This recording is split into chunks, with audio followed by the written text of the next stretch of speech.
Hello developers and welcome to PHP Developers TV, your home for everything you need to know to be a knowledgeable PHP developer. I'm your host, Scott Keck-Warren. I've been working from home for about 8 years now and it's changed my life for the better. It saves so much time and money not going into the office every day, but it can also be a burden. Today we're going to discuss 5 tips to be successful at working remotely from your home. Number 1, keep to a schedule. One of the great parts about working from home is our commute is essentially zero. So we can easily switch from home mode to work mode very easily. The flip side to that is that the separation between our home life and our work life is also essentially zero, so it's easy to start early and work a little extra, or even a lot extra. We must create a schedule for ourselves and force ourselves to stick with it. This will prevent us from working too little or too much. We recommend sticking to whatever a normal day at a physical office would be. For most people, that's 8 a.m. to 5 p.m. with an hour for lunch in the middle of the day. This consistency with a normal day prevents overwork or underwork. It's also helpful because our non-work from home work coworkers can get a hold of us if necessary. There are some benefits to working off a schedule due to personal reasons, kids or partner schedules being the biggest, and I would highly recommend that if you do this, you discuss it with your supervisor so that you can come up with a mutually beneficial time. Number 2, have a pre-work routine. We don't realize it, but all the little things we do to get out the door every morning to go into the office prepares us mentally for work. Switching directly from home mode to work mode can be jarring, but by creating a pre-work routine, we can get our brains ready to be in work mode and make it easier to get into the flow of work. You'll have to do some reflection to determine what it is that gets you into this mode. Here are some of our recommendations. Get dressed. It's easy to fall into the trap of wearing your jammies when we work from home, but there is an emotional benefit to putting on our work clothes even if they're not dressy. Say goodbye to our loved ones. Normally we would kiss our loved ones goodbye for the day, and when we're work from homing, it's no exception. If we have little people at home, it also helps them understand that we're at work now and can't be reading or making snacks. Well, for them, it's still okay for you to get a snack. Get a drink. Another normal activity before starting work at an office is to get a drink. Any one of your favorite beverages can help you get into work mode. Finally, you can commute. Some people love to commute to work every day. When working from home, this could be just driving or walking around the block, but it provides another mental way to switch us into work mode. Number 3, create a dedicated workspace. It's super tempting to spend our days working from home on our couch or at a kitchen table, but we have some bad news for everyone. Those surfaces are not made to support work. Couches are good for lounging, but they're horrible for preventing repetitive stress injuries and point us in the direction of a kitchen chair that's comfortable for more than an hour. If at all possible, a dedicated workspace is an absolute must in our move from work from home. Even if it's just an IKEA desk and chair, having an ergonomically correct desk and chair setup can make or break your physical comfort.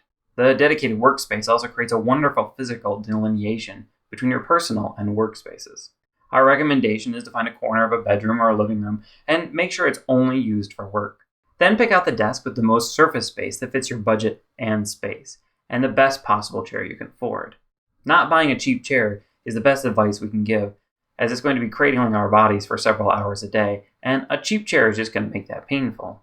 Look at going to an office supply store to try the chairs, as you're going to want to try them and make sure they're comfortable for you. If your work isn't providing a laptop, purchase one just for work. Again, this will help you separate your work and home space, as well as prevent personal things from distracting you at work. It's also good to know that if your employer owns the laptop, they also own anything that's on the laptop, so make sure you keep your personal information off of it as much as possible.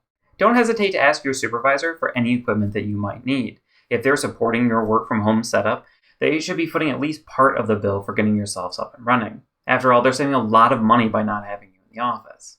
Some bonus items that you might want to purchase include multiple large monitors, keyboard and mouse, an all-in-one printer, a headset for your phone or computer, and software that you might need. Number 4, schedule breaks. Know your organization's policies on break times and make sure you take them.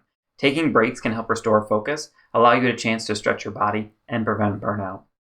Make sure you don't change yourselves on these breaks. We recommend setting a timer on your phone to make sure that you get the full amount of time. Our lunch break is for an hour, so we set a 55-minute timer. This gives me an extra 5 minutes to clean up and finish whatever I'm working on before I have to get back into work mode. The virtual assistant feature in your phone can be a huge help for setting up these timers because all you have to do is say, "Hey Siri, set a timer for 55 minutes. Number 5, over-communicate. Because you're working remotely, it's hard for your coworkers to know what you're doing, so it may seem like you're not doing anything at all. It's bad if they think this, so you want to make sure you overcompensate by communicating what you're doing.